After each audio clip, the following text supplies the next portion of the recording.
AI tools are shaking up the songwriting world, but which one's better for sparking creativity? Today we're putting two heavyweights, ChatGPT and Grok, head to head to see which one can help you write better songs faster. So we're testing both tools in 4 key areas: generating lyric ideas, brainstorming song titles, creating chord progressions, and nailing the vibe of a specific genre or artist.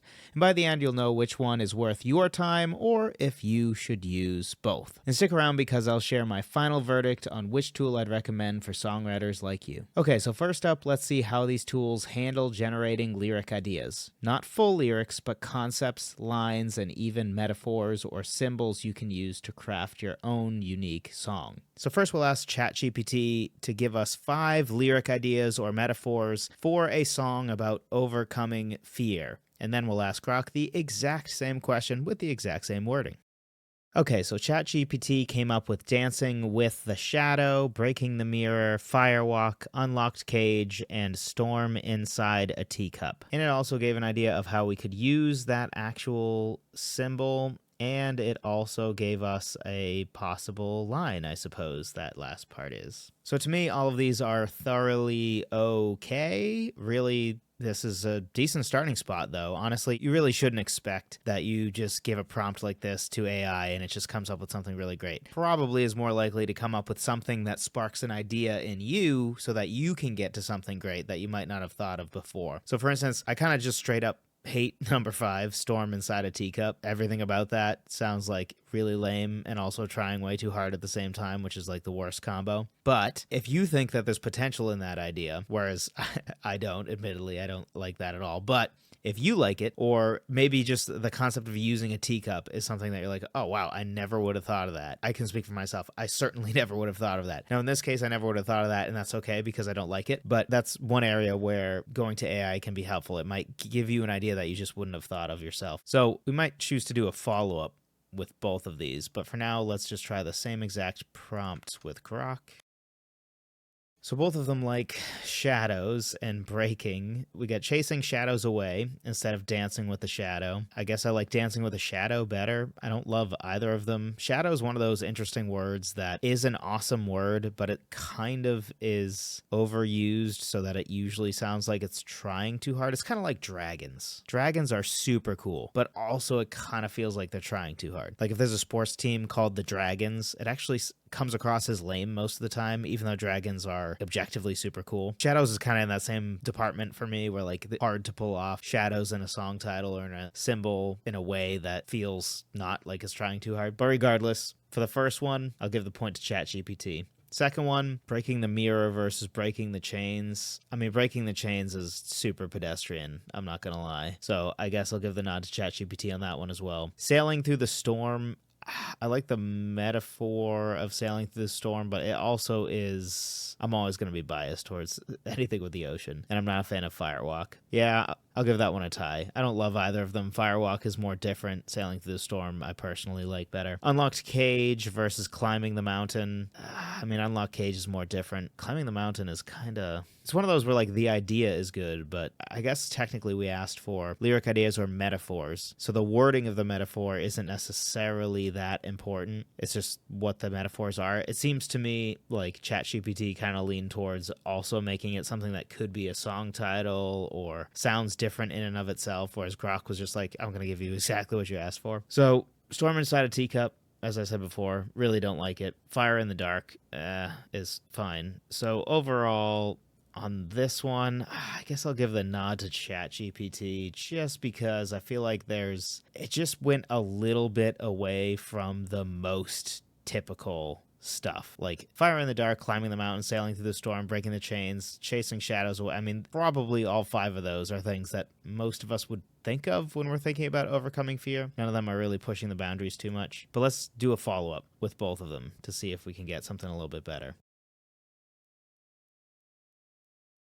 Okay, so we followed up with a little bit of feedback. Learning to breathe underwater. Okay, so you're learning to deal with fear. Okay, that's okay. Sleeping with the lights off. Growing comfortable with what once scared you. Wearing the storm. No. Climbing the quiet. No. I know that sometimes a play on words where like you can't climb quiet, right? Sometimes that makes a really interesting, compelling image. In this case, it does not. It just sounds silly.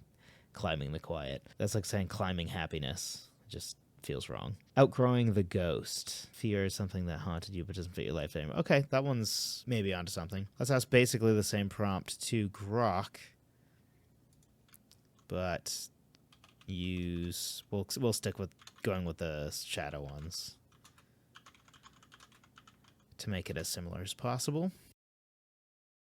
Yeah, so far Grok feels like it's sticking a little closer to, like, if you took all the songs ever and you averaged what people came up with, it feels like Grok is not as good at divergent thinking when it comes to sort of creative side of things. So overall on this first one, I'm going to give the nod to ChatGPT. I think ChatGPT, there's at least something that it's giving me that's like, okay, I don't like any of them per se, or they're not super like, oh my gosh, I'm going to go write that song right now. But I think it's getting us closer to the right track. All right, round 2. Next, let's see how these tools handle brainstorming song titles. A great title can set the tone for your entire song, so this is a pretty big one. Once again, we will give both the same prompt. Okay, so we asked for 10 song title ideas for a soulful ballad about resilience. So we have Still Standing in the Rain, Weight of My Wings, Broke But Not Broken, Ashes Ain't the End. I personally detest the use of words like ain't and just bad English. So negative points for that, but all right. I Bend, I Don't Break. Meh. Super pedestrian. Built from the Fall. Okay, that's maybe on a right track anyway. Thorns in My Hands. Thorns in My Hands. Okay. The Hard Way Home. Light leaks through. If it were even light comes through, I might accuse it of like, oh yeah, okay, whatever. It's kind of pedestrian. But light leaks through. The use of the word leak is actually very precise. Bonus points for that one. And then Heart Like a River. All right, on the other side, we have Rise Above the Rain, Roots Through the Stone, Heart Still Beating, Dawn After Dark, Dawn After the Dark. Okay. So most of these, again, so far, it's just staying a little close to the typical.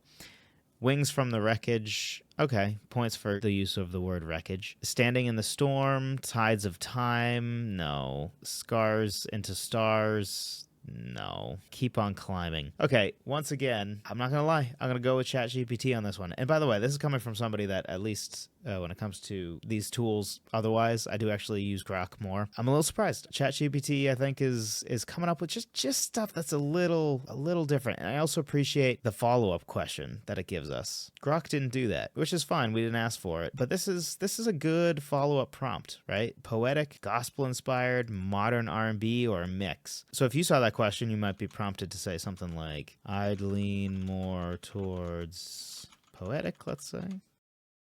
Okay, that's interesting. We're not going to give bonus points for that part, but Quiet Holds Me Now, Thread by Thread, Where the Cracks Let the Light In, Grace in the Ruins, Carried by the Wind I Feared. Yeah, okay, I'm not going to lie. Definitely ChatGPT on this one as well, especially because of that follow-up question, which I think ended up getting some more good results than even the original one. Quiet Holds Me Now, The Quiet That Carried Me, Thread by Thread, With the Wind Forgot to Take, Stitched by the Storm, Grace in the Ruins, Kept by the Flame. Okay. Maybe a tinge better. So for round 2, I think kind of like round 1, it's not that big of a difference, but there is a noticeable advantage, I think, to the ChatGPT. It just feels like it's a little more creative and thinks outside the box just a little bit better. Also, it's a little bit better about preempting good follow-up questions, which ultimately is one of the best parts of AI. I personally think that AI, for the most part, is best suited as a sort of like a discussion tool. You would talk to your friend who is into songwriting about a song and spitball ideas with them, but you don't have a friend like that, so instead you talk to AI. That's the better way to think of AI. A lot of people want to use it for things like writing lyrics for them and stuff like that. It will almost always give you crap, soulless garbage because, of course, it will. It's AI. It's not a real human being with real feelings. So I highly recommend don't do that. Also, that's cheating. So if you actually care about songwriting, maybe, write songs. And if you're just having it write the lyrics for you, then you're not actually writing songs. You're having AI write songs. So I'd highly recommend go more this route where you use it for like idea generation and sort of a discussion to try to figure out what you should title your song or a symbol to use, things like that. But let's move on to round 3. Now let's see how these tools handle creating chord progressions. This is where things get interesting because music theory can be tricky for AI, I bet. But let's find out. Okay, so both of these basically came up with the exact same chord progression. It's literally the most standard chord progression of all time. So it's not a good answer. Let's ask both of them to do it in a minor key instead. Okay, this time they came up with something a little bit different, and I don't know. This is kind of a tie, I think. They're both kind of nothing. But actually, no. I'm going to give the slight nod to Grok here because that chord progression is a little more focused on actually being minor, whereas the first one is arguably really just still in C major. It's just opening with an A minor chord, whereas the chord progression in this Grok one, that actually would sound more like what a minor key chord progression would sound like. So round 3, we're going to give the edge to Grok. Finally, round 4, let's see how these tools handle being given a more specific prompt about how to arrange a song in a way to sort of evoke the sound of a certain song by a certain artist. So we're going to pick Diary of Jane by Breaking Benjamin because it just happened to be something that I thought of. And we're going to ask both to basically give us an idea of how to arrange a song that sounds something like that.